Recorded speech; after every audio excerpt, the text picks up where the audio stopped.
Slovensko patrí medzi krajiny, ktoré chcú vlastniť, chceme mať to vlastné bývanie. No a na čo všetko si dávať pozor, na čo sa pýtať a možno, že aj na čo si dať extra pozor, tak o tom sa budeme rozprávať s realitným expertom Ivanom Babušíkom. Príjemné dobré ráno. Dobré ráno prajem. Dobré ráno, tak pán Babušík, začneme tým, že kde by mal celý proces kúpy bytu začať a na čo si dať pozor?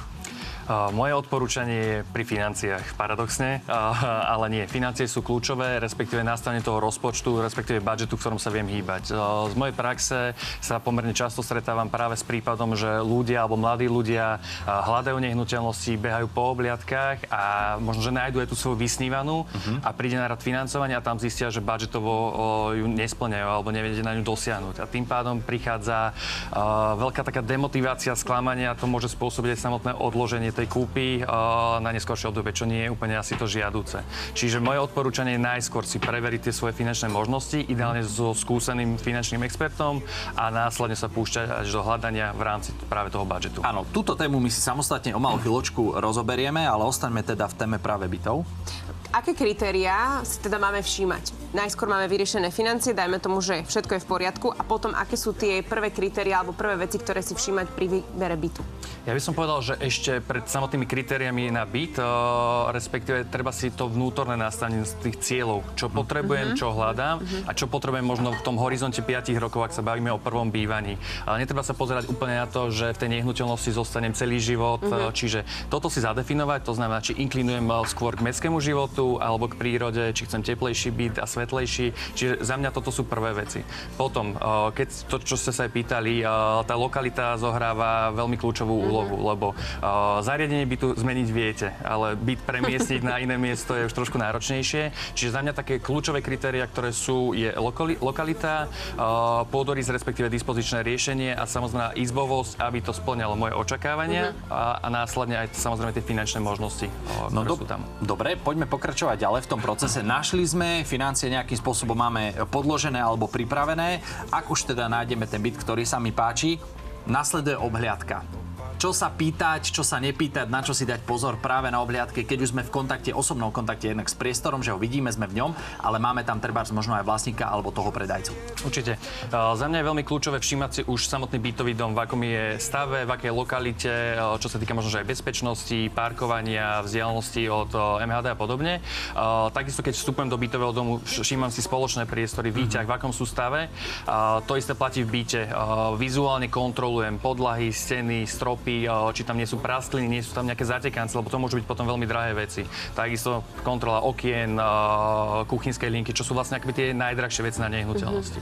Takisto pýtam sa aj toho makléra alebo toho, kto vedie tú obhliadku, čo je možno dôvodom predaja, aby som navnímal tú situáciu a pochopil, o čo sa jedná, lebo to mi môže pomôcť pri následnej negociácii podmienok. Takisto sa pýtam, pokiaľ je deklarovaná kompletná rekonštrukcia. Čo znamená tá kompletná rekonštrukcia reálne? Kedy bola robená? Lebo samozrejme toto má veľký vplyv aj na samotnú cenovku. Mesačné náklady sú takisto podstatná vec, ktorá má vplyv na ten samotný cash flow následne. Čiže toto sú základné veci, ktoré by mal ten človek poznať. A čo je ešte taká podstatná vec, na ktorú mnohí zabúdajú, že keď aj sú s maklérom a snažia si vyjednávať sa lepšiu kúpnu cenu, nesprávať sa k maklérovi, že on je môj nepriateľ a nekritizovať všetko, naopak snažiť sa nastaviť tak, že je to človek, ktorý mi môže pomôcť na tej ceste k bývaniu a tak sa k tomu aj správať. Keď sa rozhodujem napríklad, či si kúpiť novostavbu alebo starší byt, čo mi pomôže pri rozhodovaní? Povedal by som, že na začiatku asi ten samotný budget, tým, že novostavby sú drahšie, sú možno vybavené modernými technológiami, čiže ak to ten budget spĺňa, tak samozrejme môžeme sa baviť aj o variante novostavieb, pokiaľ nie, tak treba hľadať alternatívu možno v prípade nejakého zrekonštruovaného bytu, kde nemám potom nejaké veľké náklady na začiatku, okrem samotnej hypotéky. Dôležité sú aj právne náležitosti, čo by si mal kupujúci určite skontrolovať ešte teda pred podpisom zmluvy. List vlastníctva je alfa omega, z neho viem vyčítať pomerne veľa vecí. Čo je kľúčové, alebo také prvotné kritérium, že či vôbec ten deklarovaný majiteľ má právo nakladať s tou nehnuteľnosťou, či je jediným vlastníkom. Takisto, či neprebiehajú nejaké súdne, exekučné konania, či je tá nehnuteľnosť zaťažená. Ak je tam hypotéka, tá nevadí, lebo tá sa dá vyplácať následne z kúpnej ceny.